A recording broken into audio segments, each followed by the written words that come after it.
Y'all need the practice, y'all need the practice. Driving like a Franklin, shooting like a Franklin. Y'all need the practice, y'all need the practice. Walking like a Franklin, smoking like a Franklin. Franklin, Franklin, Franklin, still. Franklin, Franklin, Franklin, still. Chef from Maserati. Hey everybody, welcome back to my channel. I will be acting to Poe versus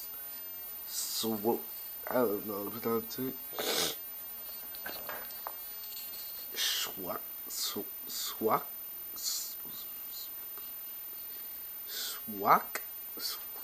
I don't know. You freaking know who he is. If whoever watches or plays the game of him.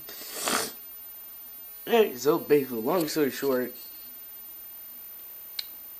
someone had the fever. That went away. The hurt whenever I coughed, which was a pain in the butt. Was legit a pain in my butt or the throat. It hurt so bad. But now I am much better. And my throat is better. So, but either way, my sore throat. I mean, I can still talk and all. It's just when it coughs, you just feel like someone just. Ooh, how can I describe this? Basically, feel like swole up. I couldn't drink or eat anything without it hurting whenever I swallow. But anyways, so basically I think Poe win because I got no idea who the frick this guy is. And also, small update real quick, guys, on my series, cartoon characters on Overdrive. So basically, I'm replacing. Well, I'm gonna make a video about this. So yeah, because I know probably not a lot of people watch every single one of my videos. So basically, All Might versus Soldier 76. That's gonna be I'm gonna change the matchup for both of them because All Might just freaking stomps for freaking Soldier 76. Especially me like mountain to multi-mountain level. Yeah. So basically, I'm gonna give both of them new fighters, and I'll make that episode number 2 a bonus episode in the future. But without further ado, guys, I think Poe will win because I gotta know the frick idea who this guy is. So without further ado, guys, let's get on with this video right now. Welcome to Showoff Showdown! In this series, the fighters are called showoffs, and this is the series for the Showoff Showdown. Now let's meet the showoffs for tonight's showdown, shall we? Tonight, we have a legendary epic battle between the Kung Fu Panda and the Legend Reborn. That's right, Poe versus Shaq. Sometimes the most unlikely of martial artists can become the greatest. Oh, and before we begin, this battle will feature a full-on pre-analysis for both characters. I freaking called it. As soon as I saw this freaking episode, half an hour, I automatically said, this episode's gonna have freaking. This episode's gonna freaking have ancient China. Legend tells that one day a worthy kung fu warrior would earn the honor of becoming the greatest kung fu legend in the history of China, known as the Dragon Warrior. Oh yeah. The very first kung fu master I watched all through the movies. Such a title was Tai Lung, the very first I saw some of student the to parts of master it, all but the 1,000 scrolls of kung fu. love it. However, the great master Oogway saw darkness in Tai Lung's heart and refused to give him the Dragon Scroll. Feeling angered and heartbroken, Tai Lung unleashed his rage on the valley and tried to take the Dragon Scroll by force. However, he was stopped by Master Oogway and Shifu, and then he was locked up in the highest maximum security prison in China for 20 years. Until one day he escaped and broke out of prison and began his journey to seek revenge on his former masters and take the Dragon Scroll once again. It was at that moment that Master Oogway knew it was finally time to choose the Dragon Warrior before Tai Lung makes his way back. Oogway and Shifu hosted a tournament with the Furious Five, the 5 greatest Kung Fu masters Shifu has ever trained. The Furious Five would compete to determine who will become the Dragon Warrior. However, when it was time to choose the Dragon Warrior, instead of choosing one of the 5 perfectly qualified masters, Master Oogway made a more unexpected decision. Instead, he chose a big, fat panda named Poe. He's not fat, he's big boned.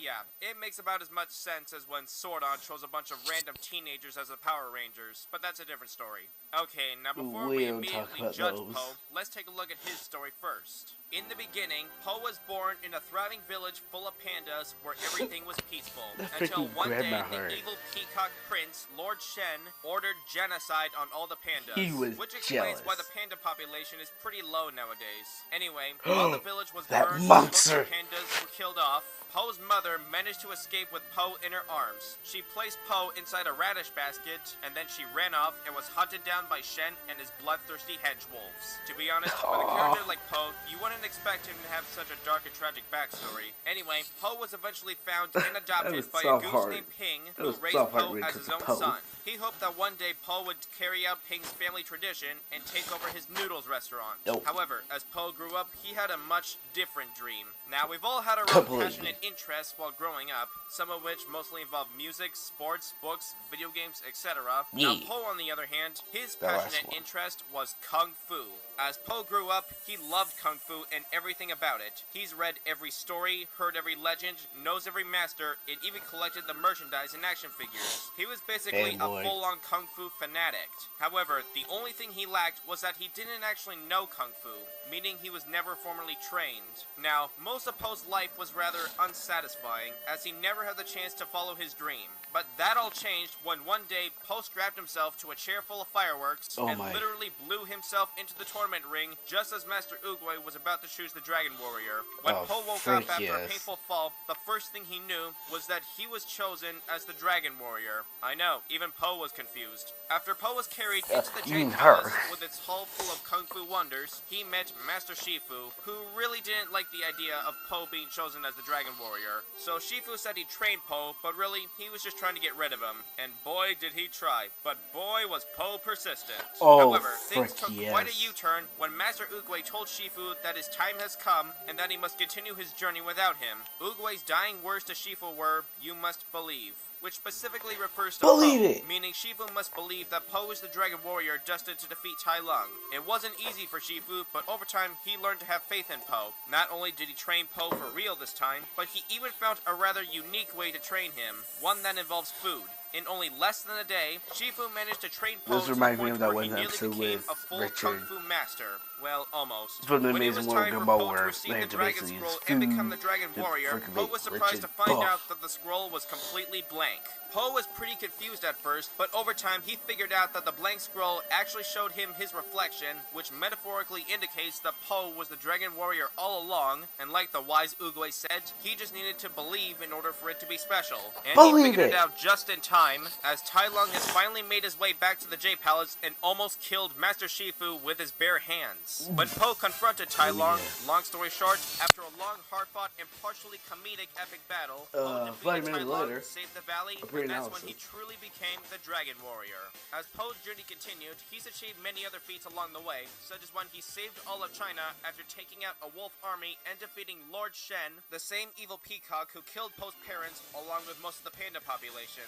Poe found the path to inner peace, defeated many other Kung Fu masters who were just as skilled, if not more skilled than Poe, most of which have names that are kinda hard to pronounce. Anyway, in the third movie, spoiler alert, Poe met his real father, who then took him to a village full of pandas, which is when Poe found out that all the pandas were still alive, or most of them at least. Anyway, when an evil spirit warrior named Kai stole the chi from every Kung Fu master, including Poe's friends, and then threatened the existence of every panda afterwards, Poe managed to train an entire village of pandas in the ways of Kung Fu in only less than a day. After that, Poe fought against and defeated Kai in the spirit realm, became a master of chi, met Oogway in the spirit realm, returned to the mortal realm with the help of his friends and family, and once again proved just how much of a pure, awesome Kung Fu butt-kicking Dragon Warrior we've all known him to be. Now keep in mind, I'm only giving you the very abridged version of Poe's story, and there's a lot more in-depth detail you can find simply by watching the movies. Okay, now that we gotten Poe's life story out of the way, let's see what this big black and white Dragon Warrior is capable of. Not only is Poe obviously a Kung Fu master, but he is one of the fastest trained masters ever recorded,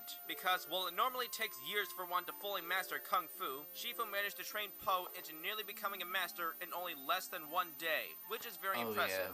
And like I said earlier, Po was able to train an entire village of pandas in the art of Kung Fu in only less than a day as well. Po is also a fairly good battle strategist, puzzle solver, and rather quick thinker, although that can be a little inconsistent sometimes. Yeah. Now as for Po's physicality, despite not being in the best shape, Po is pretty impressively strong. In fact, he once launched Tai Lung hundreds of feet into the air with a single belly gong. Not only that, but Po's strong enough to catch cannonballs with his bare hands shortly after they were fired, can lift and throw a giant crocodile about twice the size of a regular croc, which should weigh about 4,700 pounds. He once held up a giant wooden water tower by himself, and he even once threw a stone hammer so high in the air that it disappeared from sight, and in just a couple seconds, when it came back down, it was smoking, suggesting that it may have even exited the atmosphere, and all this amounts to throwing it at Mach 58 speeds, and considering the hammer's tip was made of stone and about 3/4 the size of Po himself, this should put Po's destructive capability at a very high city block level, so let's just say Po can pack quite a punch. Now Po is also a lot faster than he looks. Not only is he fast enough to dodge cannonballs along with Peng Peng's magic lightning, but he once ran so fast that his hands caught fire, meaning he was moving at hypersonic or Mach 5 speeds. Oh, that's now, right. as you would have guessed, Po can take quite a hit as well, which leads me to durability. Not only can Po is tank so an incredible amount of insane hits on a regular basis, but he's also durable enough to tank point-blank fireworks and cannonballs, tanked falling from hundreds of feet at the beginning of a story, was unaffected by Tai Lung's nerve attack, which triggers nerves and pressure points, tanks getting hit by Tai Lung so hard it made a crater in the ground, followed by Tai Lung diving into him and forming an even bigger crater, tank getting smashed by a building-sized rock, and then getting punched into another building-sized rock by Kai without a scratch, got struck by lightning, and even survived having a 12,000-pound elephant being dropped on him from over 100 feet. There are plenty of other durability feats I haven't mentioned, but I think I covered all of his most impressive ones.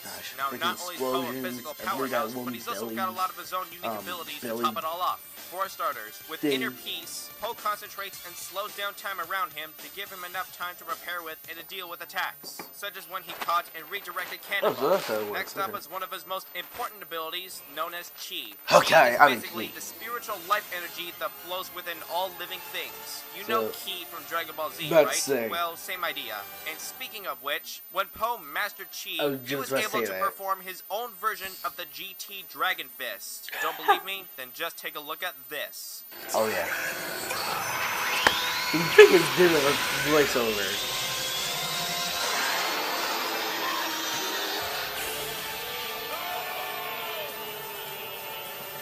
You can't tell me that wasn't a Dragon Fist. Okay, now in all seriousness, Po can manifest his inner Chi to allow him to dodge and manipulate attacks, and he can overload his opponent with Chi to make them explode, such as when he literally broke Kai's spirit. He also had his hero's Chi enhanced by the Peace Tree that allows him to increase his speed exponentially, fire lasers out of his hands and belly, and supercharge his physical attacks. In fact, he once used his hero Chi to defeat an army of demons, as well as a dragon bigger than the Jade Palace. Okay, now that we got Chi out of the way, Po has many other techniques, such as the Golden Lotus Clap, a blinding wave of energy, the Fluttering Finger Mind Slip, which erases his opponent's short-term memory, the Thundering Wind Hammer, a blast of energy that sends his opponents flying thousands of feet away, the Mongolian Fireball, which is exactly what it sounds like, and when two fireballs combine, it creates a black hole type effect. The Silken Moon Touch, a concentrated blast of energy that darkens the sky temporarily and attacks all nearby enemies with tremendous force. Chawa Punch Kick, a paralyzing pressure point attack that's very similar to Tai Lung's nerve attack. And finally, I saved the best for last, the Whooshy Finger Hold. When Po grabs his opponent's finger with his thumb and index finger, and when he flexes his pinky, it's basically a Kung Fu death sentence. Now in terms of exactly what it does, when Po used this technique suicidally, the resulting effect appears to either disintegrate or evaporate the victim's physical body and then sends their soul to the spirit realm, which is basically like Kung Fu heaven. Now, Po was able to return to the mortal realm, but that required outside help from his friends and family donating their chi in order to bring Po back. However, there is only one flaw with the Whooshy Finger Hold, and that it doesn't work on anything that's already dead or a spirit warrior like Kai. Okay, now that we know what Po can do, let's see what kind of weapons he's got packed up his arsenal. For starters, Po has the Sword of Heroes, a mystical artifact that is said to be so sharp you can cut yourself just by looking at it. Po also has a pair of nunchucks, a bow staff, and a crossbow, which do exactly what you think they do. The Tri-Bow Yao, an extendable wooden staff with iron balls at the tips. Oh my gosh. And a parasol, No. which is likely used for defense, and Poe has shown surprising adeptness with this weapon. Now, there are quite a few other things in Poe's arsenal that I haven't mentioned, but because Poe has either lost or gave up the ability to use them, they won't be included in this battle. Okay, now as unstoppable as Poe may seem, he does have his fair share of weaknesses. He's stupid. Poe can be very cocky and arrogant at certain points, which is usually not a good sign in mid-combat. Some of Poe's techniques can be avoided or countered given circumstance. Despite all the punishment Poe can tank, he's not invincible, and enough force will wear him down and kill him. In fact, that cannonball did almost kill him in the second movie, FYI. Not to mention, Poe's body is also vulnerable to improper acupuncture, which could paralyze his nerves or maybe even stop his heart if stabbed in the wrong places. Also, Poe's experience using the impossible moves he has learned is very limited, so he may not fully remember the techniques if he remembers them at all. But despite all this, Poe has earned the title of Dragon Warrior for a good reason, and when it's time to bring out a dose of awesomeness, you know Poe will be ready to finish things off with a giant skadoosh! In 1994, there was a game on the Sega Genesis and Super NES known as Shaq Fu. Shaq Fu. Just the name makes people cringe. Like, you don't even want to go there. Yeah, it wasn't all that good. However, that didn't stop it from getting a sequel. That's right, in June of 2018, they released a sequel known as Shaq Fu, A Legend Reborn. In fact, Shaquille O'Neal himself said that not only is this game way better than the old one, but he even got the same people who worked on amazing games such as Halo, Street Fighter, and Final Fantasy to work on the game.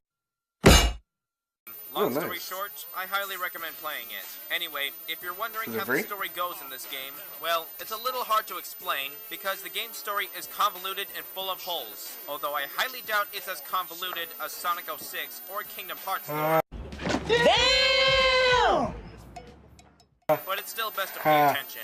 Now, from what I've seen, this game takes place in an alternate universe or reality where famous former NBA player Shaquille O'Neal has a completely different life story from our own universe, and his destiny was to become a martial artist instead of a basketball player. Although a little piece of trivia, the real Shaq actually knows mixed martial arts, including boxing, jiu-jitsu, Muay Thai, and wrestling. In fact, he was even on WWE a couple times. But I'm getting off topic. Now, keep in mind, this pre-analysis on Shaq contains a lot of spoilers from the game Shaq Fu, A Legend Reborn. So I recommend either playing the game or watching the gameplay before watching this pre-analysis. But of course, it's entirely up to you.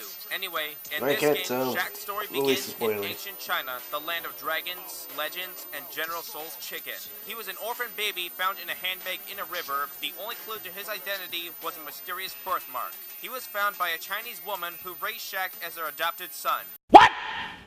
As the years went by, Shaq grew like wild bamboo. During his childhood, he was bullied, alienated, and tormented all because of his enormous size. What the fuck? And possibly also the fact that he was the only black kid at a Chinese school, though that was never directly stated. Racist. Anyway, there was an old man named Yi Yi who took interest in Shaq, and he told Shaq that there was great power within him. He trained Shaq in the ancient fighting technique of wuxing, and eventually Shaq became a martial arts master. But that's just the beginning. One day, Shaq's hometown of Hung Lo was being attacked. After beating the crap out of a bunch of kung fu thugs who were trying to kill his sensei Yi Yi, that's when Yi Yi decided to tell Shaq his secret that he's been keeping from Shaq his whole life. At first, Shaq thought Yi Yi's secret was that he was gay, considering that he once made Shaq wax his rickshaw while wearing a mankini, and not to mention an indescribable internet browser history. But that wasn't it. It turns out Yi Yi was actually a guardian of mankind and was secretly training Shaq into becoming a member of a secret order in protecting of mankind. And good timing too, because according to Yi Yi, every 1,000 years, the Chinese god of death known as Yan Lo Wang tries to break out of hell to destroy the world. And yes, Yan Lo Wang is a real deity in Chinese mythology, in case you're wondering. Anyway, Yan Lo Wang has also sent demons to Earth disguised as celebrities who brainwash people into becoming stupid so humanity will be easier to conquer, which seems to explain a lot about what's wrong with our generation today. Anyway, Yi Yi has given Shaq a mission to find and kill all of these demon celebrities before Yan Lo Wang literally raises hell on Earth. And it was also his dying request, considering he told Shaq right before he died from being being murdered. That's when Shaq's journey began as he traveled around the world in search for these demon celebrities. Along the way, he had to fight off entire armies of kung fu-y thugs, ninjas, wailing banshees, dragon cosplayers, big fat guys he made fun of, biker gangs, blood-sucking lawyers, sugar-craving zombies, brainless muscle men, Justin Bieber fanboys, typical henchmen, flying, fire-breathing Ku Klux Klan members with crackling teenage voices, and even Nazis. Yes, this is a game where Shaq is beating up Nazis, but I'm not done yet. Anyway, after facing all of that, Shaq has found and defeated all of these demon celebrities one by one, including girl-smacking Frizzle, Donald Guan Yu Trump, Justin Babyface, Diamond Hilton, Candy Cartushian, Benedict Gibson, etc. And yes, I altered those names on purpose just for the fun of it. Anyway, at the end of the game, Shaq meets Yen Lo Wang himself, or should I say herself. Yen Lo Wang was disguised as Destiny, who I'm guessing is a parody of either Katy Perry, Lady Gaga, or Madonna. Honestly, it's hard to tell. Anyway, that's when Shaq found out that Destiny, aka Yen Lo Wang, was actually his mother. Well, sort of. When Shaq was a baby, Destiny adopted him along with 7 other identical babies. Shaq was the runt among the 8, and Destiny used to carry him around inside her handbag. That is until she discovered the birthmark on Shaq's neck. According to the prophecy, because we don't have enough of those already, Shaq's birthmark was a sign that Shaq was the chosen one, how original, and that he would be Yen Lo Wang's demise. She couldn't let that happen, so she put Shaq in a handbag, filled it with bricks, and threw him in the ocean, essentially committing child murder. However, Shaq was saved by a whale named Seymour Prophet, who had been watching over Shaq like a guardian angel his whole life. Anyway, after Yen Lo Wang revealed her true form, Shaq fought the god of death herself and eventually defeated her and saved the world. Now, despite all the demons he's slaying and everyone giving a warm welcome back as a hero, deep down Shaq still believed he was nothing more than a poor Chinese rickshaw driver from a town called Hung Lo. However, at the end of the final cutscene, Shaq found out that his sensei Yi was still alive, I think. And he told Shaq that there was one demon left they forgot to slay, and it turned out to be the most dangerously evil and egotistical one of them all, aka Kanye West. Shaq and Yi set out to kick some demon arse, and that's the end of the story. But one question remains. Will Shaq whoop that egotistical demon's butt back to hell? Well, we may never know. Hell but yeah. if he doesn't, then hopefully Obama will take care of him when the new DLC Barack Fu comes out. Okay, now that we finally covered one of the most ridiculous and absurdly epic video game stories ever written, it's time to finally see what Shaq Daddy is capable of. For starters, Shaq is a martial arts master and has been training his whole life. Not only is he a very skilled fighter, but he has also shown signs of being smarter and more clever than he seems. For example, he successfully learned how to fly a private jet after reading an instruction manual in only a very short amount of time, which is quite impressive, as it indicates that he's a very fast learner. Now, not only is he a decent battle strategist, but he's also decently strategic in general, as he was able to track down the locations of each of the demon celebrities in clever ways, one of which involved getting information from an anonymous group. But I'm just gonna move on before the conspiracy nuts show up.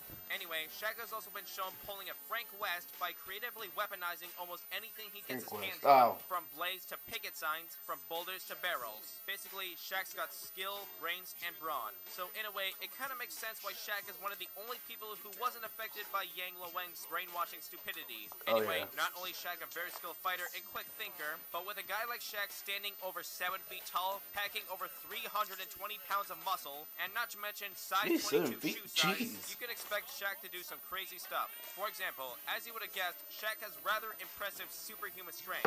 He's strong enough to send people flying so high they don't come back down, or at least not on screen. He can break metal shields, once broke down a large metal gate with only 3 hits. He can even smash cars with his bare hands with little effort, as well as larger vehicles like trucks and limousines. And he's even strong enough to grab and pound Yen Lo Wang's head into the ground. In fact, if we scale him to Yen Lo Wang, his physical strength should be at least building level via size alone, and Yen Lo Wang's destructive capability should be roughly town level, as she was able to destroy Shaq's entire hometown of Hung Lo and turn it into a living hell, literally. Now, Shaq probably doesn't have the same level of destructive capability as Yen Lo Wang, but being able to match her physical strength is still very impressive. Now, just because Shaq is strong doesn't mean he's slow, which now leads me to speed. Not only does Shaq's muscular build grant him great strength, but it also gives him very fast, combative cat-like reflexes, even capable of reacting to fireworks being shot at him, as well as Yanlo Wang's fire breath. Not only that, but Shaq is also fast enough to dodge rockets, although these rockets don't appear to be propelled, so it's likely they were just being dropped rather than being fired at Shaq. So it's kind of hard to tell if this feat is considered to be roughly supersonic, or possibly less, or roughly hypersonic at most. But you know what, let's give Shaq the benefit of the doubt, or be nice to Shaq and say he's hypersonic, which should be Mach 5. Does that seem fair enough?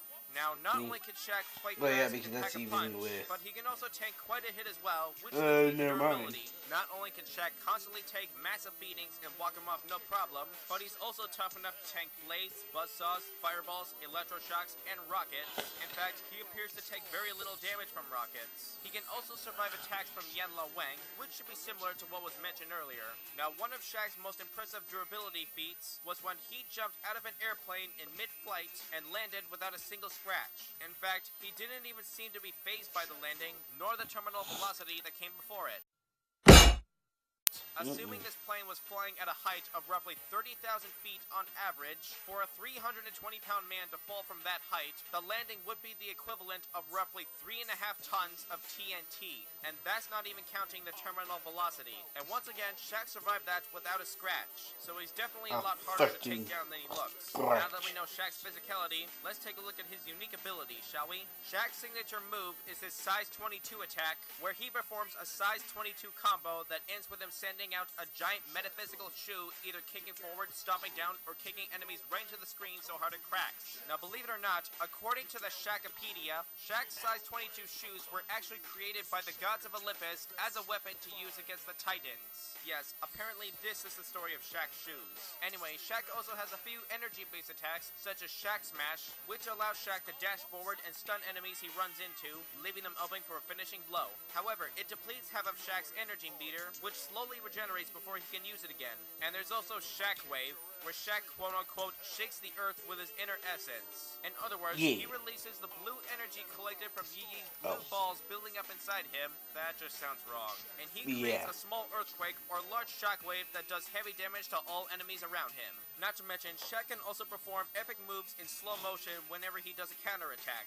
However, the most impressive unique ability Shaq has would be his fourth wall awareness. In fact, his level of fourth wall awareness is so high, it actually arguably rivals that of Deadpool. Shaq is aware that he's in a game, and he usually criticizes the game logic. In fact, near the end of the game, Shaq talks directly to the game designer and starts to argue with him. You know what? I'll show you exactly what I'm talking about.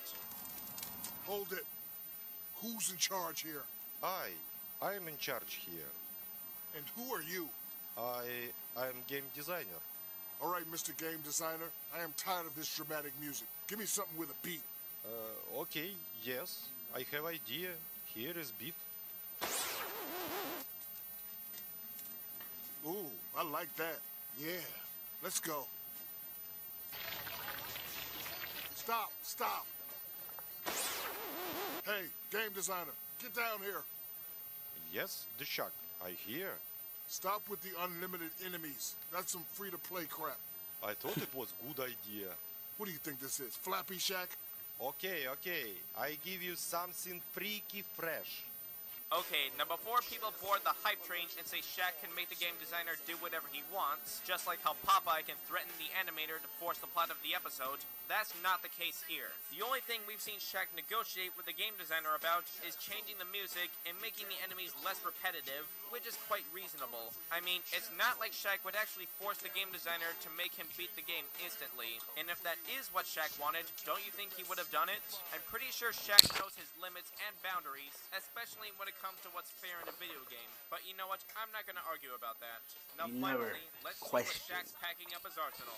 For starters, Shaq can use his signature Icy Hot to heal his wounds and replenish his health. He also has a gold bond, which he uses to communicate with Yi-Yi in spirit and summon the guardian whale Seymour Prophet. And not to mention, Yi-Yi gets paid every time he says gold bond. However, Shaq's most useful weapons are his two upgraded forms, Shaq Diesel and Shaqtus. Shaq Diesel is a large mechanical suit that Shaq uses to quickly pummel all enemies in his path. However, if he uses it for too long, the suit will overheat and he'll be left exposed while it's cooling down. However, he can relieve some of that overheating pressure with Shockwave. How convenient. Anyway, his second form, Shaqdis, is where Shaq transforms Give me a into hug. a giant walking cactus. Yeah, I know. Even Shaq himself thought it was ridiculous. Anyway, this form allows him to shoot razor-sharp spikes at his enemies, as well as large piles of spikes that pierce through multiple enemies at once. Not to mention, being a giant cactus, you definitely don't want to touch Shaq while he's in this form. Now, as unstoppable as Shaq may seem, he's not without his weaknesses. Despite his strategic skill and intellect, he usually prefers to fight first rather than think first. Not only that, but while Shaq is a fair and honorable fighter, he has shown signs of arrogance. His Diesel and Shaqdis forms only last for a limited amount of time, and they don't really increase his defense. Shaq has been shown to be even the vulnerable to Shaqdis? green hellfire in the last level, and despite all the impressive things he's done, Shaq is still technically human, and therefore mortal. In fact, Shaq may have defeated Yen Lo Wang, the god of death, but he didn't do it entirely with physical strength alone. Don't get me wrong, he packed quite a wallop on Yen Lo Wang, and even managed to tear half her face off in the process. Now, after injuring and physically weakening Yen Lo Wang, Shaq defeated her actually by destroying the magical orb that contained her life force, which just so happened to be conveniently placed right next to her, just like the life orbs of all the other demon celebrities in the game. Because Shaq had to do that in order to defeat her, it may indicate that Shaq isn't really as powerful as Yen Lo Wang. Well, once again, he was able to match her strength physically, but in terms of her level of power and destructive capability, that's something else altogether. I think you understand what I'm trying to say, right? However, despite all this, Shaq is still an arse whooping, demon slaying, Shaq attacking fighting machine, and if you're vacuous enough to mess with him, he'll Shaq foo you up. This is it, folks. Who will be the winner of this ultimate crazy epic showdown? It's time to find out. Now, without further ado, it's time for the show-off to showdown. Ooh, Pixel. Ready for the next battle. Someone slipped off the Jenny Craig wagon. Looks like you ate all the low-hanging fruit. Fight!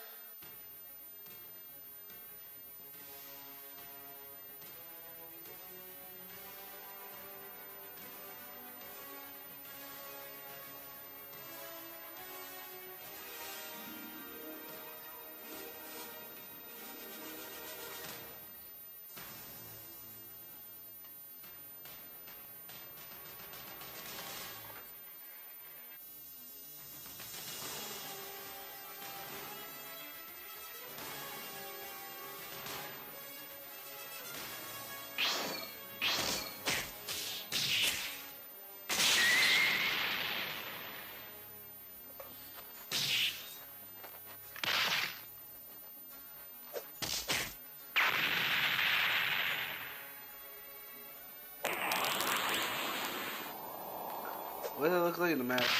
Okay. Really? Really? Fan service. Well, looks like Shaq just got dunked on.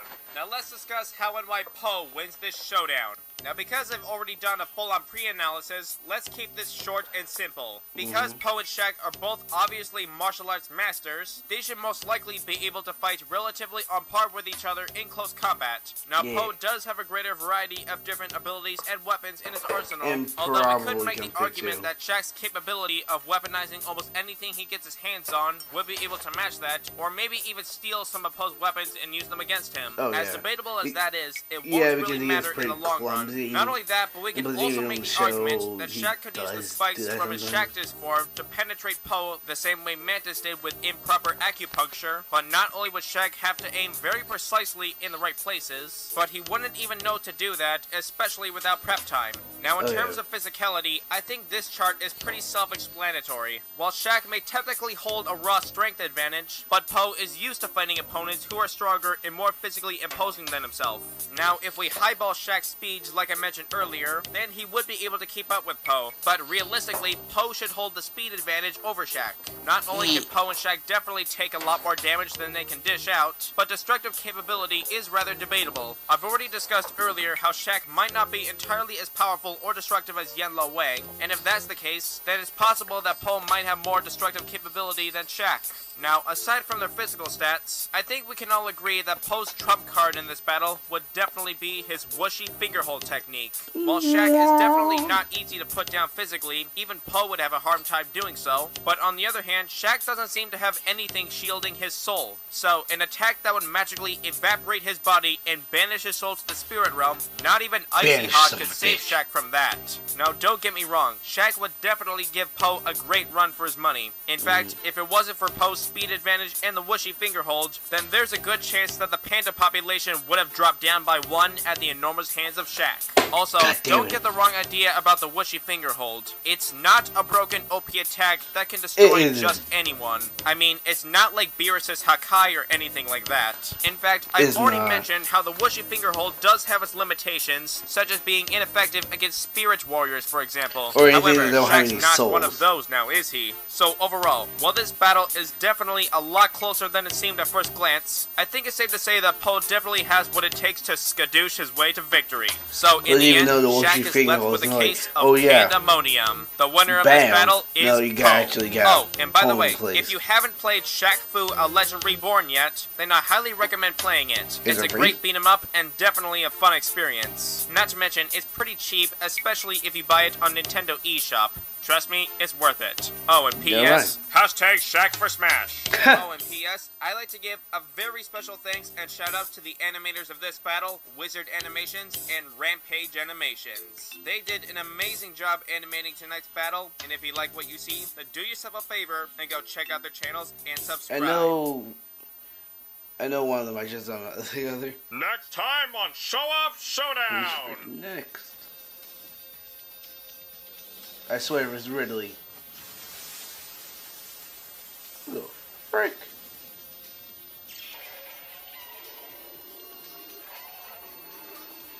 This is that Dragon versus Ridley. Yep. Why didn't I see that first? Whatever. I'm being so happy that freaking Ridley is in Smash Ultimate. Finally. It may be King K. Rool. I haven't. Oh no. Oh wait. Alright, so that's the end of this. At the end of this episode, if you like this video, comment.